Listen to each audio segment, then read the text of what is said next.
Hey, what's up, everybody? It's Sharpe, and welcome you guys to another episode of the Dreamerspro Show, where we cover everything from sports, hot topics, classic debates, entertainment, and where we give you guys a fresh perspective on things and how we see them. And today we have another interesting episode for you guys, and I'm just going to go off in this particular video. So make sure you're going to like the video and subscribe to the channel. Now, after the last few days of watching ESPN, their basketball segments, I'm really starting to get concerned. And my concern is for sports fans, if I'm being honest with you. A whole bunch of people watch that network to get their sporting fix on a daily basis. ESPN has a lot of viewers. Even though you hear Sharpe, all of this, they still have a lot of people tuning in on a daily basis to consume content from them, right? And all too often, I find myself scratching my head at some of the things that some of their on-air personalities say from a day-to-day basis. But thankfully, this time around, Max Kellerman, who is one of the last few talents that they have on-air talents that they have on their network that can actually think and reason at a high level, was able to push back on some of their nonsense, because that's pretty much the only way to characterize what they've been saying. Recently, Kendrick Perkins went on the Max Kellerman's show, This Just In. And Kendrick Perkins was up there making his silly argument for Stephen Curry. But before he could get into his whole entire shtick, to call it, Max Kellerman, in my opinion, totally, set him straight and basically just, I believe, just totally blasted him on the issue. But before we go any further, this video is brought to you by Aura, the sponsor of this video and the official sponsor of the Minnesota Timberwolves. Do you know what the fastest growing crime in America is today? It's identity theft. Imagine trying to log into your email only to see that your password has been changed. Then you start getting weird notifications from your bank and credit cards only to find out that all of your personal and sensitive information has been totally compromised. If you think it can happen to you and your family, just know that in 2020, over 49 million Americans were victims to identity theft, costing them a combined $56 billion. That is why we are excited to partner with Aura, who's the sponsor of this video. Aura is the #1 identity theft and financial fraud protection. Aura monitors the dark web and alerts you if any of your passwords and accounts have been breached. And funny enough, after using Aura, I discovered some of my credentials were floating around in the dark web, and the app showed me exactly when and where the breach happened. In addition, Aura allows you to set spending alerts, and they'll notify you of any suspicious transactions. Aura is 4 times faster than any of its competitors in alerting you if someone is trying to open a credit card or obtain a loan using your name. And remember this, every 14 seconds, someone becomes a victim of identity fraud. Don't let it happen to you. Now click the link in the description and try Aura for free for 2 weeks and see if any of you or your family's personal information has been compromised. Start your free trial at aura.com/dreamerspro. And when you try Aura, by using the link in the description below, also know that you're supporting this channel.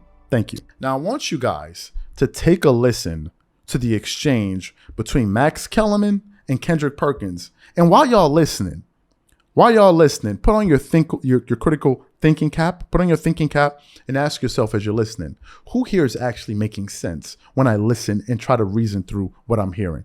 Just take a listen to that and we'll come back and react to this. Take a listen to that. More importantly, Steph is now clearly much more comfortable on the biggest stage in the highest leverage games than he used to be.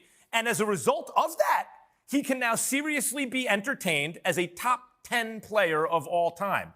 But am I to get this right? Are there people who were foolish enough to say he's in the GOAT conversation? I hope that's a joke. Because until people bring up unanimous MVPs, Mark Spears, Kendrick Perkins, unanimous regular season MVPs, by the end of the actual season, when it was all said and done, not a single person on earth in 2016 would dare argue he was the best player in basketball because LeBron was twice as good as him. And before you can be in a GOAT conversation, you should spend at least a year or two as the best player in the NBA. Maybe if he did it, it was just now for the first time. So is Kendrick Perkins shaking his head because he thinks I'm arguing Steph's not a top 10 player? He may or may not be. He's a fringy top 10 all-time player. But GOAT conversation, Perk? Am I getting this right? Listen, well, one, I'm sipping my water and clearing my throat so that I could address you, okay? And one thing you have to learn, Max Kellerman, is the same thing I have to learn. And that's, it's putting your pride aside, okay? Because Steph Curry proved 2 people wrong this season and this season alone. It was you and it was me. Both of us had doubts about Steph Curry. We done been on the same network, same time, talking about Steph Curry. I had to think about Steph Curry. Forget that, he's the greatest shooter of all time. Forget that he's one of the most skilled players to ever touch the basketball. Forget that he has a high 2-point percentage in all-time rankings as far as Karl Malone and Hakeem Olajuwon. Forget that he's the most efficient 20-point-per-game scorer in NBA history. Forget all that. I think about top players in today's game like a Kevin Durant who went to Golden State because he wanted to play alongside Steph Curry. I think about listening to a guy like LeBron James who is in the GOAT conversation, who talk about on his show, The Sharpe, talk about how he actually wants or he would love to play with Steph Curry. And I think about the plug and replace. When you take away Harrison Barnes, you win the championship with Harrison Barnes leaves, you get Kevin Durant. You win 2 with Kevin Durant leaves, you win 1 with Andrew Wiggins. Plug and replace. Steph Curry makes everyone around him better, and I'm not talking about with the past. I think that just is being Mark on the Spears. floor with him. Mark Spears, I think that's a convincing argument why Steph is maybe in the top 10 ahead of KD, who they played on the same team, and KD was clearly better than him on the same team in their primes. I think when we talk greatness, we're not just talking about compiling it and how long you can do it. We're talking about what heights did you hit. To me, Shaq hit higher heights, but I'm not going to argue that. And what you need to do is learn to respect the greatness of Steph Curry and appreciate it while right now, while you can actually turn your television on and watch this man go to work. That's what you need to do. He's one of the 12 greatest players who ever lived. That's not enough respect. It's more than 12. It's higher than 12. What about KD? They played on the same team. KD was better. He's higher than Kevin Durant. I think you might be higher than Kevin Durant right now, if you know what I mean. So you heard what he had to say. You heard the exchange. Total lunacy. Total lunacy. And if you remember, when he said, Max, you need to put your pride aside, I think what he was trying to tell Max, what he wanted him to do was actually put his brain aside. Literally, that's what I think Kendrick Perkins was telling him, because I don't understand how you can say you're using your brain and you end up saying things like this. I don't understand it. I really don't understand how some of these networks feel like they have to resort to trolling their viewers in order to gain some attention and make some money. I don't understand why you guys feel as if this is what you have to do. It's like they've almost convinced themselves that they can achieve shock value by actually putting out great content that causes people to react to it because it's actually sensible and gives people a lot of eureka moments. It almost seems like they don't believe that works. It seems as if, you know what, we got to say the most outlandish, ridiculous things in order to make some money. Because if we don't do that, I don't see how we can do it. And it brings up a very pertinent question. Do any of these media companies have oversight committees that grade the content that they put out on a daily basis? Seriously, do they have committees or groups that sit down, for example, and their job is to critique the basketball content that they put out on a daily basis, and you have these guys who's supposed to understand the sport to sit down and actually listen to what these guys are saying, take notes, and then sit back and, deliberate between themselves and say, wait a minute, he said that doesn't make any sense. Why would he say that? It's like as if they have no oversight. It seems to me that the only oversight committees that they have at that network is when somebody says something that could potentially lose them a sponsor. It's almost as if that's the only time that they act.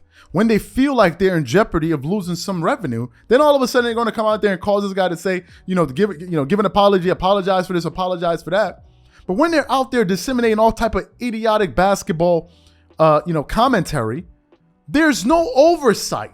I don't understand how you can put out this type of content on a daily basis and feel like you're doing sports fans a service. You're doing them a major disservice, in my personal opinion, because what is leading to is people starting to believe this type of stuff. It's ridiculous. And that's why I was happy that Max Kellerman was able to push back on it. So my question is this. What is the criteria to be able to work at ESPN and talk about basketball? What's the criteria? Like, I don't get it. Is it just that all you have to do is just be entertaining and get people to react to you and all, but whatever you're saying doesn't have to make any sense? I don't understand this. Like, I just don't get it. Like, where's the standard?